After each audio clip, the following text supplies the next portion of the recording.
அடிக்கிற வெயிலுக்கு வயிறுக்கு இதமான ஒரு வெள்ளரிக்காய் தோசை செய்யலாம். Welcome to my channel cook for my channel. ஒரு கப் ரவை முழுகிற அளவுக்கு தண்ணி ஊற்றிட்டு மூடி போட்டு ரவை ஒரு பக்கமாக வச்சிடலாம். ஒரு மிக்சர் ஜார் எடுங்க. 1/2 இன்ச் அளவுக்கு இஞ்சி, 2 பச்சை மிளகாய், பெரிய வெள்ளரிக்காயில் பாதி மட்டும் கட் பண்ணுங்கள், அதிகமாக சேர்த்துறாதீங்க, தோசை வராது. 1/2 இன்ச் அளவுக்கு இஞ்சி, 2 பச்சை மிளகாய், அரை வெள்ளரிக்காவுக்கு நறுக்கி இதை சேர்த்துட்டு நல்லா ஃபைன் பேஸ்ட்டாக அரைச்சி எடுத்துகிட்டு வந்துடலாம். 10 நிமிஷம் கழிச்சு பாருங்கள், ரவை தண்ணியை நல்லா உரிச்சிக்கிச்சு. அரை கப் அளவுக்கு அரிசி மாவு, அரைச்சி வச்சுருந்த வெள்ளரிக்காய் சேர்த்துட்டு கொஞ்சம் கொஞ்சமாக தண்ணி சேர்த்து தோசை மாவு பார்த்து கரைச்சி எடுத்துகிட்டு வந்துடலாம்.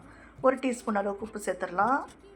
1 டீஸ்பூன் ஜீரகம், 1 டீஸ்பூன் மிளகு, ஒரு பெரிய வெங்காயத்தை நல்லா பொடிசாக நறுக்கி இதில் சேர்த்துடலாம்.